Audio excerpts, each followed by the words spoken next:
Hello viewers, এই সময় আপনাদেরকে আন্তরিক প্রীতি এবং শুভেচ্ছা দিয়ে শুরু করছি।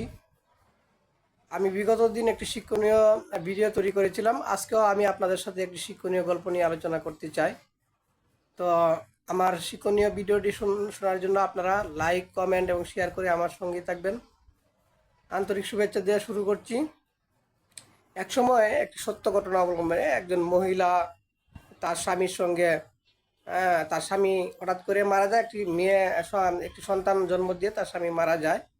তো সন্তানটি ছেলে সন্তান ছিল। তার মা সন্তানটিকে আস্তে আস্তে মানুষ করে এবং যখন সন্তানটি স্কুলে ভর্তির বয়স হয়ে যায় তখন তার মা স্কুলে ভর্তি করে দেন এবং তার মা মানুষের বাসা বাড়িতে কাজ নিয়ে নেয়।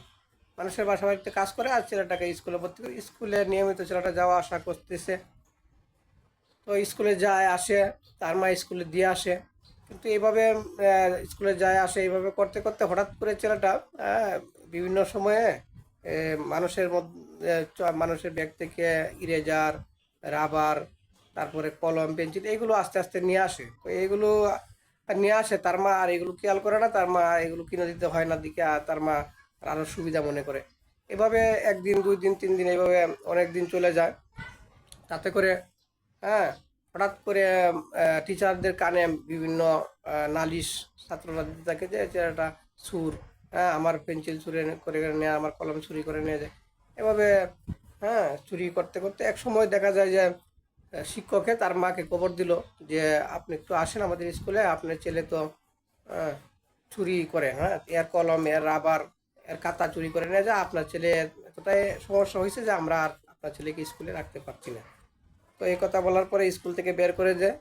তখন তার মা তো কাজে কামে ব্যস্ত হইতো, এই ছেলে একটু বড় হয়েছে, তাই এর সঙ্গে তার বন্ধু বান্ধবদের সঙ্গে চলে। এখন বন্ধু বান্ধবদের সঙ্গে চলতে চলতে খারাপ বন্ধু ভালো বন্ধু সব বন্ধুই তো আছে। তো খারাপ ছেলেদের সঙ্গে চলতে চলতে একসময় কি করলো, সিগারেট খাওয়া বিড়ি খাওয়া শিখে শিখে গেল। তো সিগারেট খাইতে খাইতে বিড়ি খাইতে খাইতে যখন টাকা পকেটে থাকে তখন আস্তে আস্তে ছিনতাই করা চুরি করা শিখলো। চুরি করতে করতে এখন তার বন্ধুদের সাথে চলে গাঞ্জা খায়। এই নিশাক্ত হয়ে গেল। নেশা করতে করতে আজকে আস্তে আস্তে যখন বড় যখন হয়ে গেল তখন চিন্তায় চুরি ডাকাতি বাদ দিয়ে এখন ডাকাতি শুরু করছে। ডাকাতি দলে বেড়ে গেছে এবং ডাকাতি করতে করতে এক সময় এক বাড়িতে ডাকাতি করতে গেল। তো যখন ডাকাতি করতে গেল, ডাকাতি করার শেষে ওই বাড়ির লোকজন ব্যাট দিয়ে ধরে বললো। তখন কি করলো, তাদের কাছে বন্দুক ছিল, বন্দুক দিয়ে গুলি করলো, ফায়ার করলো, ফায়ারে বাড়িওয়ালা মারা গেল এবং সকল গ্রামবাসী তাদেরকে ঘেরাও দিল। কিন্তু ভুলবশত সবাই চলে গেল, কিন্তু সে আর যেতে পারলো না। সে যেতে না পারলে কি কি হলো, তখন পুলিশ এসে তাকে ধরে নিয়ে গেল গা। এখন খুনের অপরাধে তার ফাঁসি হয়ে গেল গা। তার রায় হলো ফাঁসি। এখন ফাঁসি হইলে কিন্তু যার ফাঁসি হয় তার কিন্তু শেষ একটা ইচ্ছা, আহ, জেলারে কিন্তু তার একটা শেষ ইচ্ছা পূরণ করে। তখন তাকে জিজ্ঞাসা করলো, তোমার তো কিছুদিনের মধ্যেই ফাঁসি, তা তুমি কি শেষ ইচ্ছা, তোমার শেষ ইচ্ছা কি, তুমি আমাকে বলো, আমি তোমার শেষ ইচ্ছা পূরণ করতে চেষ্টা করব। তখন কি করলো, জেলার এই কথা বলার পরে সে জেলারকে বললো, আমি আমার মার সঙ্গে দেখা করতে চাই। তখন জেলার বললো, এটা তো ভালো কথা, তুমি তোমার মার সঙ্গে দেখা করবা, ভালো, ওকে গুড, ঠিক আছে, তোমার মাকে খবর দিচ্ছি, তুমি তোমার মার সঙ্গে কথা বলো এবং তোমার মার সঙ্গে কথা বলো।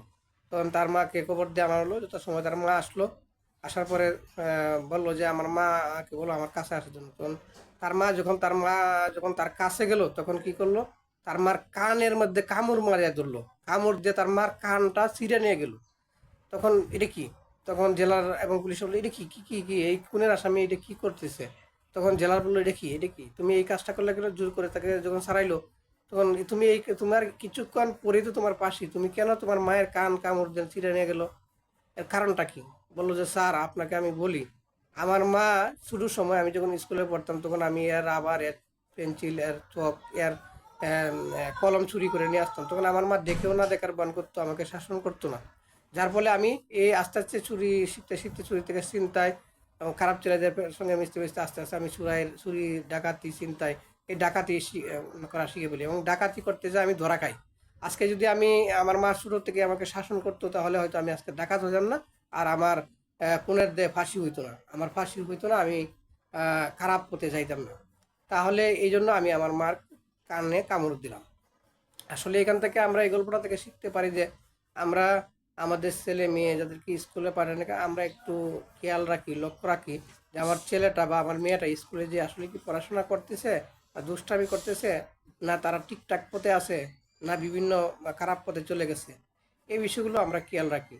আমি আমার গল্প থেকে যাই কিছু আপনাদেরকে শিখাইতে পারলাম, বা নাই শিখলেন, কিন্তু আপনারা আমার সঙ্গে ভালোবাসা আচরণ স্বরূপ আমার সঙ্গে থাকুন।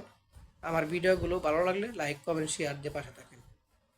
সকলকে আবারও আন্তরিক প্রীতি এবং শুভেচ্ছা জ্ঞাপনের মাধ্যমে আমি আমার সংক্ষিপ্ত কথা শেষ করছি। ধন্যবাদ সকলকে।